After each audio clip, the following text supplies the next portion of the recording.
Geçtiğimiz hafta hardscape yapımını tamamladığımız 60 santimetrelik high-tech bitkili akvaryumumuzun topraklama ve dikim işlemlerini başlayacağız. Bu akvaryumu dostum Harun Tosun'un ofisine kuruyoruz. Ofiste ışık seviyemiz biraz düşük. Bu sebeple videolarda bir parça karanlıklar var. Profesyonel çekim ekipmanlarımız olmadığında bu konuda programların el verdiği kadar görüntüleri kurtarmaya çalışacağız.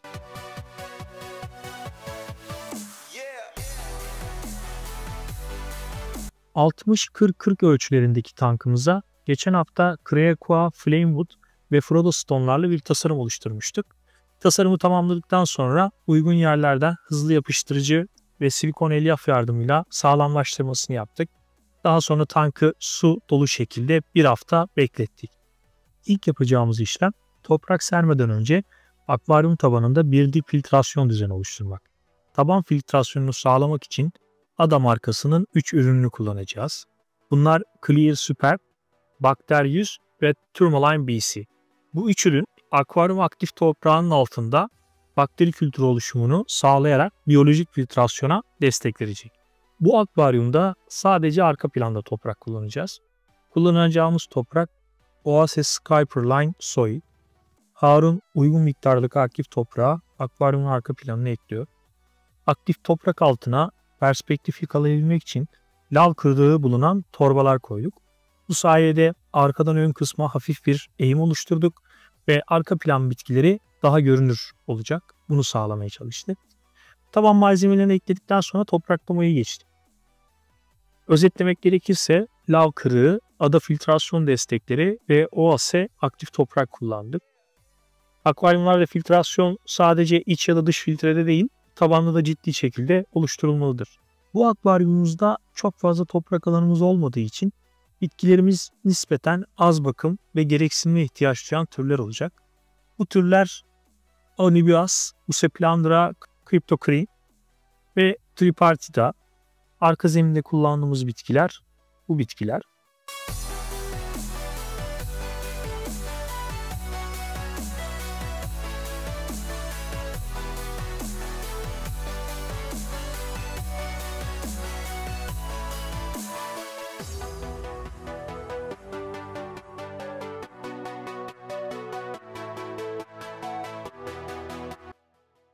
Ayrıca iki tip moss'umuz var.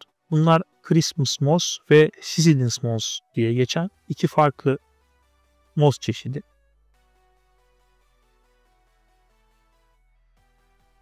Ekime başlamadan önce toprağı nemlendiriyoruz. Çünkü nemli toprakta ekim yapmak nispeten işlem sırasında bizi daha az yoran bir yöntem.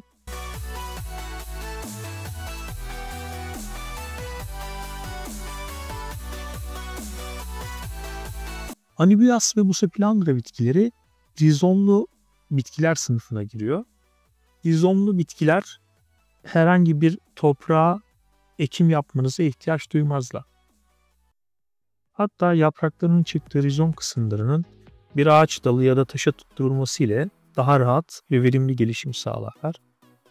Bu akvaryumda Anibias petitelerimiz var. Bunlar benim kendi akvaryumda yetiştirdiğim bitkilerden. Kendi akvaryumdan hasat ederek bu akvaryuma getirdim.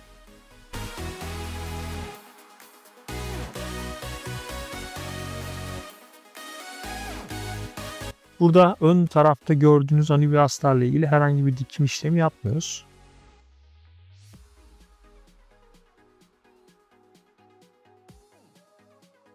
Tabii bitkilendirmeyi yaparken genel kabul görmüş yöntemler var. Bunlar arka planda daha boylanan, orta planda nispeten boyları kısa ve arka planı kapatmayacak. Ön planda ise mümkün mertebe boylanmayan, hatta taban bitkileri dediğimiz çok kısa boylu bitkileri kullanmak gerekiyor. Bu tüm bitkileri bir perspektif içerisinde görebilmek için önemli bir nokta. Bu hemen hemen bitkili akvaryumların tamamında neredeyse kabul görmüş yöntemlerden biri. Bu düzene uyum sağlamaya çalışıyoruz. Arka plana şu anda Cryptocorin bitkilerini ekledim. İki tip Cryptocorin'imiz var. Bunlardan bir tanesi Venti Green diye yeşil yapraklı olarak isimlendirilen kripto. Diğeri de Venti Brown kahverengi yaprak kripto. Kriptolar çok fazla gereksinime ihtiyaç duymazlar. Karbondioksit takviyesi istemezler. Çok yüksek ışık istemezler. Uygun bir şart bulduklarında, su değerleri stabil bir düzeye oturduğunda, pH dengesi akvaryumda çok değişmediğinde çok keyifli şekilde büyüyecek, kök salacak ve çok güzel yapraklar açacak bitkiler. Kripto besleyecek arkadaşların şu konuyu mutlaka biliyor olması gerekir. Hangi sağlıkta olursa olsun kriptolar %80 yaprak eritir. Siz çok sağlıklı, çok düzgün kriptolar aldığınızı düşünseniz de kripto bitkileri, şu an arka plana ektiğimiz bu bitkiler %80 hatta belki %90 yaprak dökecekler. Yaprakları eriyecek ve hiç neredeyse bitki ektiğiniz halden bir eser kalmayacak. Bu bitkinin doğal hayatı, doğal döngüsü akvaryumda böyle oluyor. Ama 1-1,5 ay sonra çok güzel yemyeşil, kahverengi, rengarenk yapraklar açacaklar. Eğer biraz da kuvvetli bir ışığınız varsa kriptolardan çok keyif alırsınız. Bir demet halinde alttan küçük yapraklar, üstte daha büyümüş yapraklarla güzel bir görsel verirler. Tam bir bitkili akvaryum havası gerçekten alırsınız. Benim 40 santimlik tankımda çok güzel kriptolarım var ve bunların tamamı da yine o 40 santimlik tanktan budama.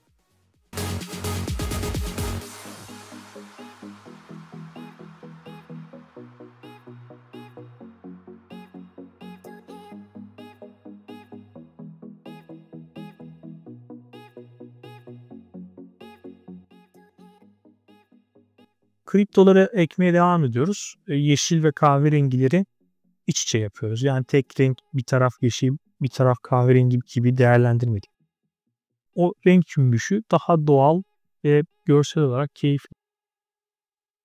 Kriptolarla ilgili dikkat etmek gereken bir konuda fazla büyüyen yapraklar besinsiz kaldığında delinmeye başlar. Uçlarından kırılmaya başlar. Bu tip yaprakları mümkün mertebe bitkiden kökten ayırmak diğer yaprakların sağlığı için, bitkinin enerjisini sağlam yaprakları beslemeye vermesi için faydalı bir yöntem olabilir.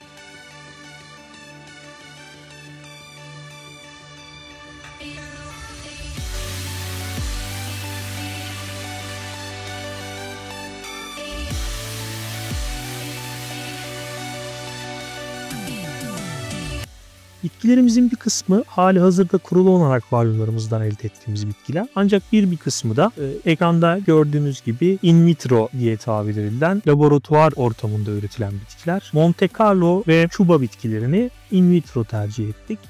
In vitro bitkiler bir besleyici jel üzerinde bir kapta saklanırlar. Uygun fiziksel şartlarda gelişimleri devam edebilsin diye böyle bir yöntem uygulanıyor. Dolayısıyla bu bitkileri ekime hazır hale getirirken alttaki jel formu temizliyoruz. Daha sonra uygun porsiyonlara bölüp o şekilde dikimini yapıyoruz. Şimdi arka orta kısma iki kök olarak dediğimiz Pinnatifida bitkisi var. Bu bitki çok güzel köklenen bir bitki. Bu bitki direkt toprağa da ekebileceğiniz ama herhangi bir dala da tutturduğunuzda gelişim gösterecek. Yapraklarının formları gerçekten keyifli. Görsel olarak akvaryumlara çok hava katan bir bitki. Uygun ışıklandırma altında yapraklarındaki kızıl, yeşil tonlar gerçekten kendini gösterecek ve bir renk şöleni halinde akvaryumda boylanacaktır. Eğer yaprak sürgünlerinin daha güçlü ve yatay gelişimini istiyorsanız üstten budama yöntemiyle budadıklarınızı da yine yanlara ekerek bir genişleme sağlayabilirsiniz. Belli bir süre sonra Pinnatifidaların su yüzeyine çıktığını, köklerden yukarıya yaprak açtığını görebilirsiniz. Bu anlamda akvaristlerin çok fazla tercih ettiği ve keyifli bir bitki.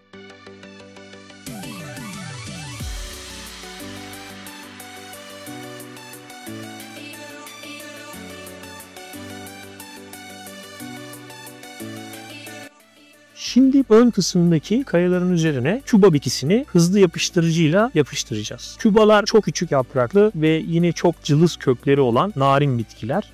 Bu akvaryumda bizim yüksek gereksinime ihtiyaç duyulan tek bitki sanıyorum Cuba. Cuba dışındaki bitkilerin tamamı düşük ışık, karbondioksit takviyesi olmaksızın gelişebilecek bitkiler. Tabii ki yüksek ışık ve karbondioksit takviyesi her bitkinin coşmasına sebep olur. Ancak Cuba bu takviyeler olmaksızın yetiştirmesi ve büyütmesi biraz zor bir bitki. Güzel bir ışıklandırma ve karbondioksit desteğiyle ise çok kaliteli bir yayılım yapıyor. Burada herhangi bir toprağa ekim yöntemi uygulamadık.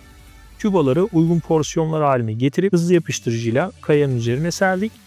Ön tarafı kumsal yapacağımız akvaryumda kayadan aşağıya doğal olarak bir serilim yapmasını umuyoruz. Tabii bunu zaman gösterecek. Küba zor bir bitki olduğu için erime ihtimali de var ama bu akvaryumun şartlarında eriyeceğini pek düşünmüyoruz.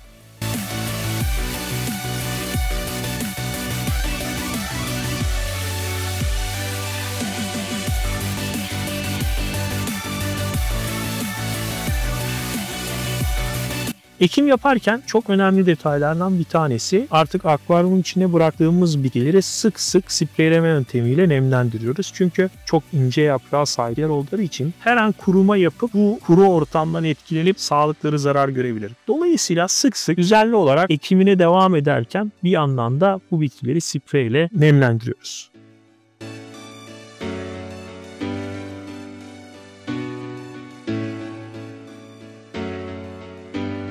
Elimizde bir kapta Liliopsis brasiliensis var. Güzel iğne yapraklı, çimene benzeyen bir bitki. Bunları bu köklerin iç kısmına ekiyoruz. Bunlar da çok yüksek gereksinim duymadıkları için kök içerisinde doğal bir çimen yayılımı oluşturacağını umuyoruz. Tabii bunu yine dediğim gibi zaman gösterecek. Brasiliensis de çok fazla tabanla özellikle tercih edilen bir bitki. Bunu yerli ve yabancı birçok akvaristin akvaryumlarında görebiliyorum. Şimdi arka kısımdaki kriptoların aralarına Glossotigba bitkisinden seriyoruz. Bunlar tabanda bir yeşil zemin oluşturacak.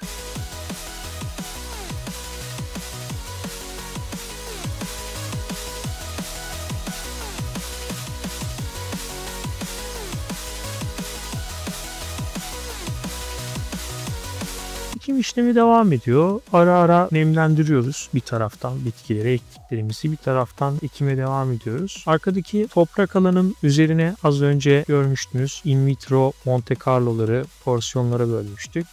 Taban tamamen Monte Carlo ile kaplı olacak. Bu aslında çok tercih edilen bir yöntem değil. Genelde Monte Carlo ön zemin bitkisidir. Ama burada tabanda o toprak görünümünün olmasındansa yeşil bir taban üzerine boylanan bitkileri görmeyi umuyoruz. Böyle bir yöntem denedik. Bakalım nasıl sonuç alacağız, bunu da göreceğiz.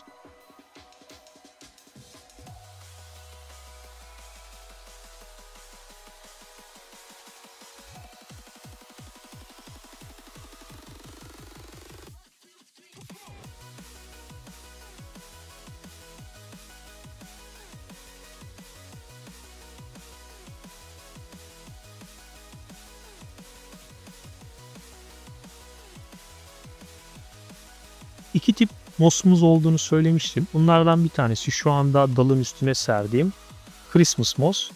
Yetiştirilebilecek en kolay moslardan bir tanesi.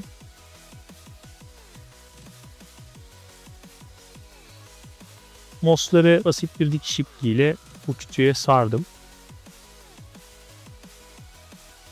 Bugün gördüğüm yerlere yine mos yapmaya devam ediyorum. Bu moslar gerçekten çok geniş yapraklı, çok sağlıklı büyüdü. Bunları da yine bizim tanklarımızdan bir tanesinden alıp ekliyoruz buraya.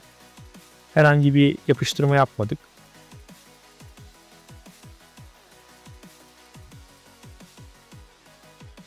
Hızlı yapıştırıcıda bir detaya değinmek gerekir. Hızlı yapıştırıcıyı doğru oranda kullanmazsanız işiniz bittiğinde elinizde çok büyük beyaz parçalar kalıyor. Sertleşen, o plastikleşen kısımlar akvaryuma kötü görünüme sebep verebiliyor. O yüzden mümkün mertebe özellikle iskeleti oluşturduktan sonra sadece burada kübalar için hızlı yapıştırıcı kullandık. Bunun dışında hiçbir bitkiyi hızlı yapıştırıcıyla yapıştırmadık. Şu an gördüğünüz gibi kalan kısımlara Monte Carlo ekiyoruz. Artık tüm tabanın yeşil olmasını umuyoruz. Epey bitkilendirdik. İşte mosları yerlerine taktık. Mosları bağladık. Ufak bir şimdi cam temizliği, yüzey temizliği yapıyoruz. Çünkü artık kumlamaya geçeceğiz yavaş yavaş. Bitkilendirme neredeyse tamamlandı, bitti. Sera'nın güzel bir kozmetik kumunu kullanıyoruz kumlandırmada. Ön kısmı bir kumsal yapacağız.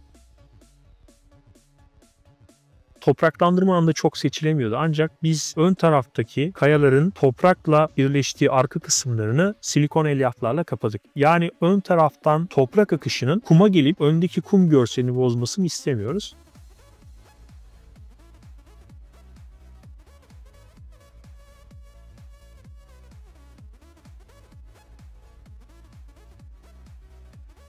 Şimdi Harun kumlamayı yaptı. Yine fırça vasıtasıyla burada bir görsel anlamda şekil verecek. Kaya aralarını, ön kısmı düzeltecek.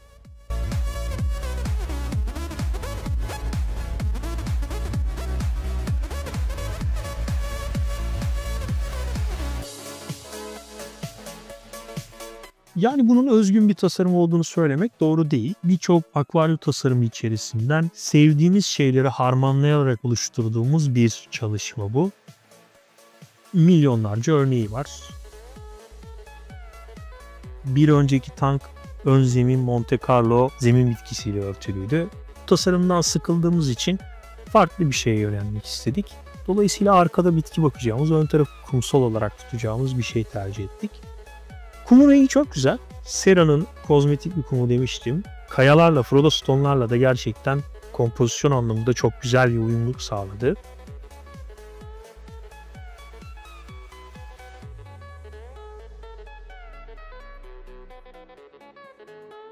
Adım adım gittikçe böyle bir görsele ulaştığımızda inanın çok büyük bir keyif yaşıyoruz. Çünkü şu an ekranda gördüğüm şey benim hoşuma gidiyor.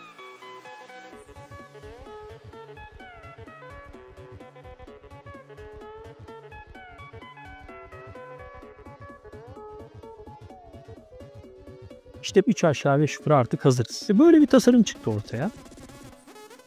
Deneme yanılma yöntemiyle düşünerek, biraz zamanı bırakarak ortaya böyle bir şey çıkardık.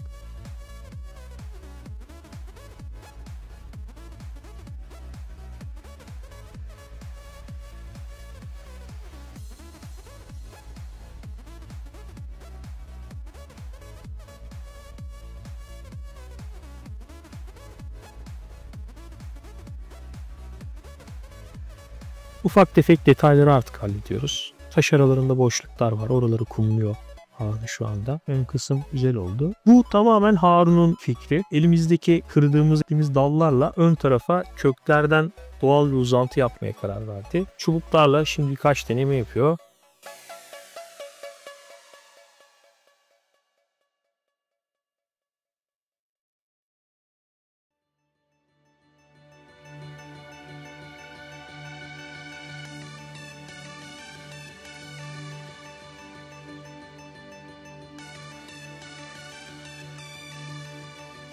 Ve müthiş bir görsel elde etti. Çok hayran kaldım gerçekten.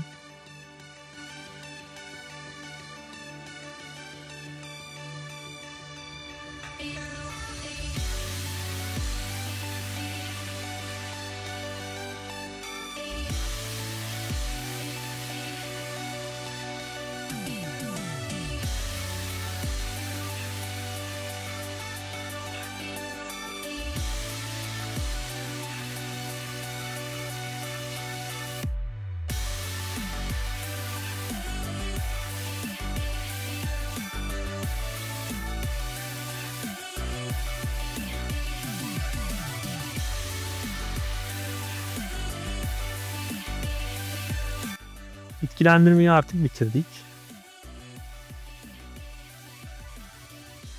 Bu tankta çimden getirdiğimiz çelik emiş ve basış boruları kullanıyoruz. Çok uzun zamandır Lily Pipe diye geçen zambak şeffaf cam borular kullandık. Bu cam boruların bakımları gerçekten zor. Bizler evet akvaristiz ama aynı zamanda yoğun iş hayatları olan insanlarız. Dolayısıyla bakım konusunda bizi üzmeyecek ürünlere yönlenmeliyiz. Bu Lily Pipe'larda, şeffaf cam borularda aslında böyle bir tecrübe yaşadım ben. Dolayısıyla çelik borulara geçiş hikayesi öyle başladı. Ben kendi akvaryumda da birebir bu boruları kullanıyorum. Çin'den getirttim. Maalesef bu 30 euro sıkıntısından dolayı herhalde artık getirtemeyeceğiz. Çünkü kargo dahil 30 euro artık çok komik bir para. Kargolar 600-700 lira. Böyle olunca sanıyorum bu işler olmayacak.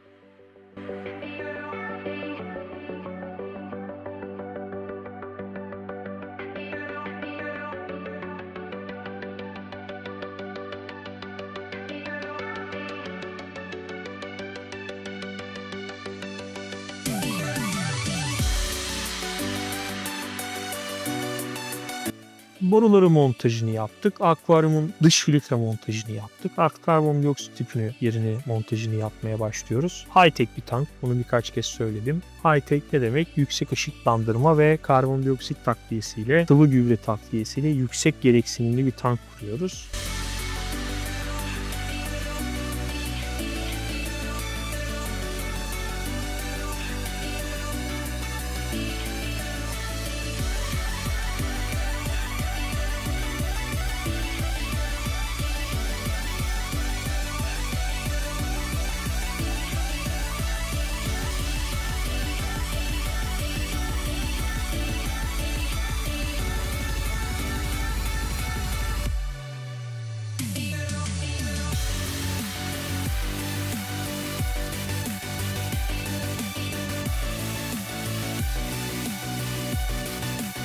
Bu tankta kullandığımız aydınlatma Creacoa'nın Firefly versiyon 2 aydınlatması. 60 santimlik bir aydınlatma.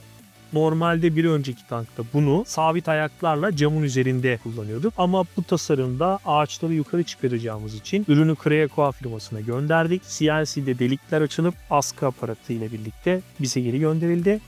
Artık askı aparatlı, yukarıdan aydınlatmalı bir akvaryum kurmuş oluyoruz.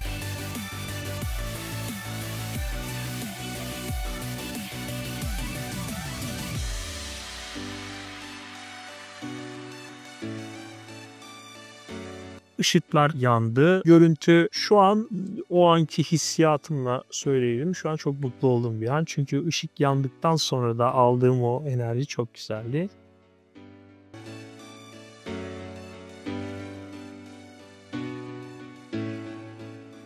Böyle bir kurulum oldu.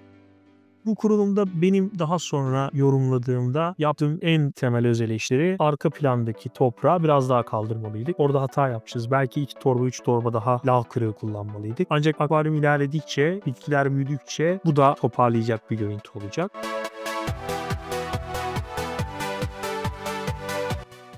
Suyu ekliyoruz. Bu akvaryumda tamamen hazır su kullandık. Su değişimleri de bundan sonra hazır suyla yapılacak.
Yalın gübreleme, lean fertilizer dediğimiz yöntemi kullanacağız. Yani Tropica'nın mikro ve makro elementleri kullanılacak bu tankta. Günde 5 saat karbondioksit, 6 saat aydınlatma yapacağız ilk bir ay boyunca.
şimdilik mutluyuz. Yani şu gördüğümüz görüntü bizi mutlu etti. Bakalım önümüzdeki haftalarda ne olacak? Bitkilerin gelişimi nasıl gidecek? Bunu gözlemleyeceğiz. İnşallah fırsat olursa sizlerle de paylaşmak isteriz. Herkese keyifli hobiler.